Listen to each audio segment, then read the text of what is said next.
Welcome, everybody. We've got another pop-up event going here. I am working with Gordon Schuck of Funkwerks, and I know for some of you, this has been a long wait. We had some opportunities we thought earlier, maybe a month ago, and anyway, because of conflicts in schedule, it didn't work out exactly right. But Gordon and I have been talking for a couple of weeks now, and so we've just gotten together for the first time. We're doing kind of a tech check, getting cameras and mics and everything looking good and sounding good. And I'm just glad everybody's joining us today. So I just wanted to see Steve there in the audience. Steve, let me tell you why the heads up, because we thought we were going live a while back. We thought we might go live yesterday. So since I call them pop-up events for a reason, because I don't want to unnecessarily encumber our guests. We'll do that with the formal event.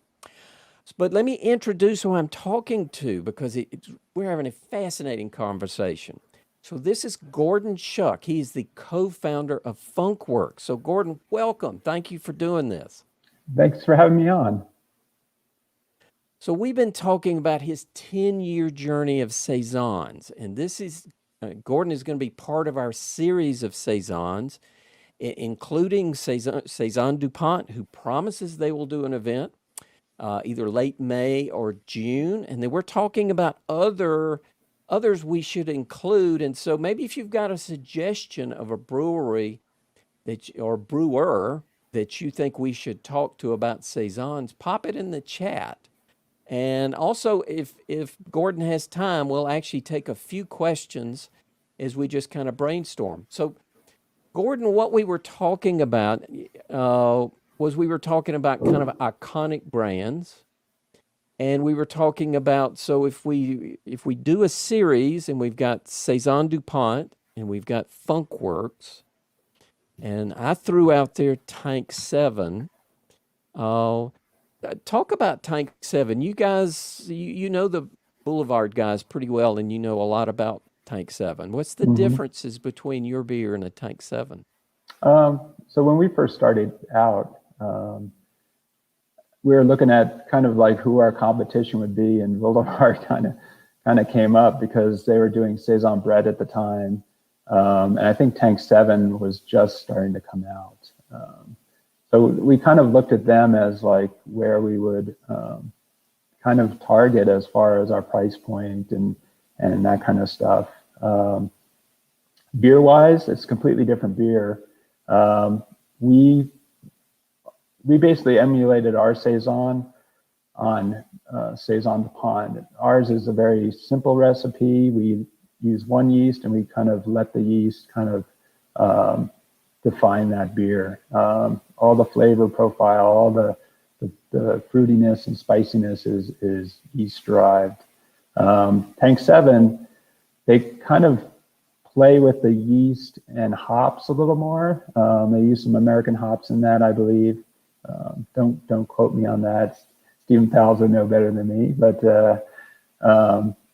and then it's that combination of the hops and the yeast that kind of gives that beer its unique flavor. And then they do the same with Saison bread. They have just enough bread in there to kind of give it that farmhouse, that kind of wild character, but not too much where it pushes it into another realm of bread beers. So both of them just beautiful beers. Now, it's a bit higher alcohol, I would assume, than yours, because I think it's pushing the upper limit, maybe even established the upper limit for alcohol in American Saisons. Yeah. Our Saisons is about 6.8% alcohol. I think their Tank 7 is pushing 8%. So definitely on the higher ABV side for Saisons. So now, how would you contrast if Cezanne DuPont was your model, so to speak? Mm-hmm. What would you say the differences are in the Funkworks version and the original Cezanne DuPont that you tried to do your version of? So we took inspiration from them. I mean, our hops and grain are very basic in our beer. We don't spice it. So it's kind of inspired by Saison de Pont, but we wanted to have it as our own character. So none of the ingredients, as far as I know, are the same. I preferred German hops. I think they have a nice balance of some spiciness and kind of fruitiness to them without going into getting pushed in one way or the other. I think we wanted to basically, a Saison really has to be about like where it's from. So we wanted to source our ingredients, of what we could get. It doesn't make sense to just import, a lot of ingredients from Belgium and try and recreate someone else's beer. So we really looked at what was available at the time, which was 12, 13 years ago at this point, and really came up with our recipe based around that. The only Saison, or one of the few Saison strains that was available at that time, was French Saison, and it is just a monster attenuator. So that was our choice of yeast back then. So yeah, we tried to kind of be inspired by the Saison de Pont, but really push it, in our own direction and be unique. Well, and your own direction was pretty good, as I've heard. What awards have you won? So we basically opened in 2010. 2011, we won a silver medal at GBF. 2012, we won a gold medal and Small Brewery of the Year. And then in 2017, we won another gold with Saison. So in 7 or 8 years, we won three medals at Great American Beer Festival. Wow. And that's we only compete in GABF and World Beer Cup. They're kind of the gold standard for beer competitions. So that's the only ones we kind of do. Well, so if you were saying when you started out, Saisons was your style that you wanted to really master. Mm-hmm. And recognizing there probably that Saisons appears to be an upcoming style, there may be some professional brewers or home brewers in the audience who have never brewed a Saison before. Is there 1, 2, or 3 items you would really concentrate on to make sure you had a successful, an award-winning Saison when it was over with? I think I would start with going out and tasting a lot of the classic ones like Saison du Pont. If you can get a fresh version of another Saison for Belgium, I'd go for it. Maybe find 2 roads, and then kind of decide what you want to do, because a lot of Saisons are different. It's a style that's not the same as a style of IPA or whatever. The common things about the style is it's got to be bone dry, effervescent. Traditionally it wasn't an easy drinking beer, so there has to be a little bit of an edge to it, I guess. Although we kind of make ours relatively drinkable. And then maybe an interesting edge. Yeah. And then, don't overcomplicate the recipe. I think a lot of people hear spicy and they want to put spices in, or they hear the yeast strain, you want to ferment them hot, so they go really hot with fermentation. We've pushed our fermentations up early on, and then we've kind of backed off from that. So our Saison is not fermented at 80 to 90 degrees. It's actually, it peaks out about 75 degrees, and I feel like that gives a better flavor and still attenuates enough of what you want. And then look at your own system. Can you hold a yeast at a warm temperature? plan on doing it in the summer if you if you can, because it'd be harder to do that in the winter on a homebrew level. So for you, what we talked about, you said that little edge. Mhm. Having tasted a fair amount of saisons, where would you say in your mind, the best edge is? Well, when you get a beer that's basically fermented down to about zero Plato, there's not much of there's not much dextrins or residual sweetness to kind of, you know, smooth it out a little bit. So it's going to have a little bit more of an edge. It's going to be very dry. You don't want it astringent or any off flavors, but you want it to just be crisp and dry, and maybe have like a little bit of kind of wildness to it, maybe. And that's where pushing the fermentation temperature up a little bit tends to, the yeast is going to put off a little more of the higher alcohols, and then, they'll combine into esters and that kind of thing. Well, what is up a little bit? Because saisons are fermented pretty hot to begin with. Well, that's the thing. If you start them hot, you're going to have a lot of higher alcohols produced. One thing we've worked on is the fermentation profile. We'll actually start ours at about 67 degrees and then free rise.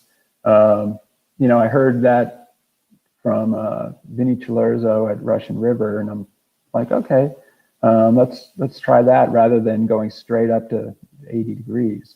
So that kind of puts a little bit of a suppression on those higher alcohol production, and you still get a lot of the esters and phenols as it kind of works its way up. And then, like I said, we cap ours at about 75 degrees. It doesn't really help with our yeast to go that much higher. And we're using the Y yeast Farmhouse strain, and it works well. So any tricks with that yeast besides keeping the temperature down when you start and letting it slowly come up rather than getting up into the 80s and 90s? I mean, you don't go there at all is what I'm hearing. No. We tried that before. You get a lot of kind of interesting characters, but you can also get kind of like a little bit of an off flavor from really high temperatures. So you want to avoid that. Basically, the yeast starts kind of dying off really fast. So if you kind of let it go too high and then leave it high, the yeast will flock out and then kind of start dying. And you start getting some off flavors there. So we kind of avoid that. We go to about 75, make sure we're at our final gravity, and then we'll crash the temperature afterwards. Well, while we're on yeast, Mike has a question there. I don't know if you're comfortable answering that one or not, but he's wanting to know which strain of Y yeast Farmhouse you chose. It's called Farmhouse. It's the 3726, I believe it is. 3724 is supposedly the Saison DuPont strain, and 3711 is a French Saison. We use 3726. Well, and I guess as we begin to wrap up, there's at least one question that we've got. Mike says thanks. You probably see that in the chat. Mm-hmm. So I think John has an interesting question here, and if anybody else has any, well, let me ask before I start taking questions for you, Gordon. Do you have a few minutes for a couple more questions? Yeah, absolutely. Okay, all right. So John has a question. John is asking, is it accurate to think of terroir when thinking of saisons? I think I mean, that's. I did a talk at GABF one year, and I got together a bunch of people I know who make Saison, and I kind of wanted to get everyone's opinion on this because, in some ways, we call them farmhouse ales, but I don't have a brewery that's in a farmhouse, so that's technically not correct. Saison originated in Belgium. I'm making it in the United States. There's no appellation for Saison the way it is with Lambic. But yeah, I think you want to have a beer that has a sense of where you are. So I would say, know what you want to make with your beer, and then look at local ingredients. And every beer brewery has its own house flavor. I could take someone else's recipe and it'll never be the same. So we kind of let our brewery kind of do its thing, and we've kind of built our brewery around doing saisons and what we're doing with our yeast. What about water profile? Does that enter into it at all? When we're talking about terroir, that's certainly water profiles are a big part of beer styles. Mm-hmm. Yeah, traditionally, I think that region tends to be high in carbonate. The question with water profile you always get into is like, are they using the water that's coming out of the tap? And if not, how are they changing it? Because we can look at the groundwater in different regions, but unless you knew what they're doing to that water, it's kind of pointless. So yeah, initially I did a lot with our water. I was trying to kind of push the magnesium content a little bit, and the sulfates. I was kind of making it a little harder, and then using acidulated malt to bring the pH back down. And at some point, I just had the realization, I'm just going to simplify our beer. We have super clean water. We have probably water that most brewers would die for. So yeah, I just throw some calcium chloride in there. I like a more rounded profile on our saison versus the high sulfate bite. So yeah, I get 50 parts per million of calcium and call it good. That might be a good question for our friends at Saison DuPont. Do they actually use the water from the tap? I mean, I truly don't know, but I hope they'll be on screen in May or June and we can find out that answer. Yeah. Since you know the guys at Boulevard and Tank 7 and maybe some of the earlier styles, where do you think the mineral profile is in theirs? Is it kind of following the local water, or do you think they doctored up a little bit? I haven't noticed the mineral profile in Tank 7. Of course, it is a hoppier beer and it's harder to kind of come through. Yeah. Saison Brett, I maybe detect a little bit. Sometimes, the Brett kind of plays into that mineral quality a little bit with what it puts out. So it's hard to tell. You'd probably have to ask Stephen Powell's to see what he's doing. In fact, I recommend it because I want to know. Well, you're going to help set that up, as I hear. So I will.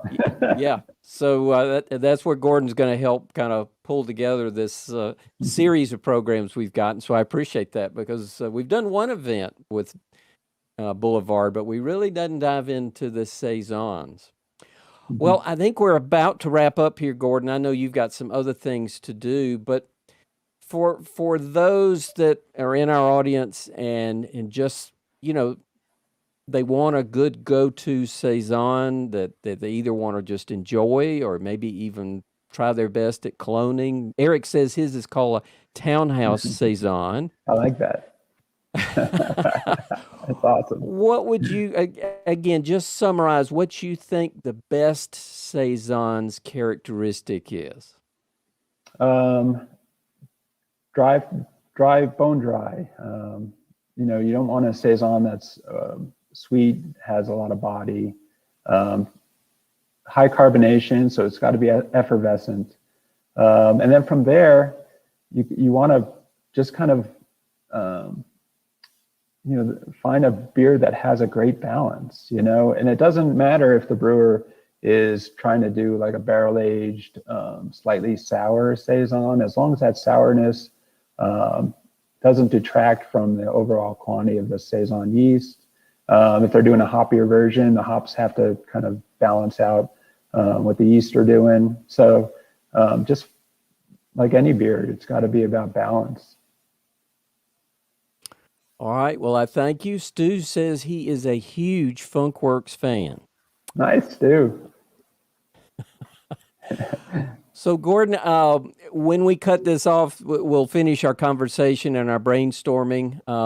So, let's start moving forward towards a date that works for you. And we've kind of covered our topics, and I'm sure I'll get some feedback from the audience as to what they would like to hear. But I'm sure hearing more about water profiles and yeasts, and we'll do a tasting with your beer and enjoy your Saison and maybe compare it against some others. So I'm looking forward to it. Let's continue the email conversation.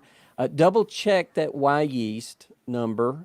You seemed a little uncertain, so if it's different than that, we can kind of let those folks know what the exact one is if you're willing to share it.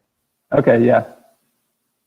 All right. Well, again, Gordon, thank you very much. Thank you, everybody else, for our quick pop-up event here. I really look forward to working with Funkworks and a great program coming up. And for those who are interested, tomorrow at 7 Eastern Time, we're going to be talking to Justin Doggett. And Justin is going to be talking to us about how to actually brew a cold brew concentrate and use that to adjust or add to, rather, I'm struggling with the right words, to add to a coffee flavor profile. And he uses an unusual brewing technique called a Kyoto brewer, which is a recipe that I understand goes back 400 years. And despite the name, it's actually Dutch in its origins. So he sent me 2 containers with the concentrate in there. So we're going to be tasting those. We're going to be adding it a little bit to some beers. And so I think it'll be a really interesting way to add some coffee characteristics to some delicious beers. And Old Rasputin is one we're going to be trying, and we've got some other coffee profiles that we'll be experimenting with. So I hope to see everybody. Gordon, I hope if you've got time, you or Brad can join us. It'll be a fun event. Justin is just a hoot, and he's going to actually have a do-it-yourself system that he'll show us how to brew. They're actually quite expensive, but he has an inexpensive version that he'll show us. Awesome. That sounds interesting. I might actually join in. Well, I hope you do. You should have notification, but if you don't, you just let me know. Okay. Great. Thank you very much. Look forward to seeing everybody when we do your event and catching up with everybody on Thursday. And we'll be talking about coffee beers. Bye-bye.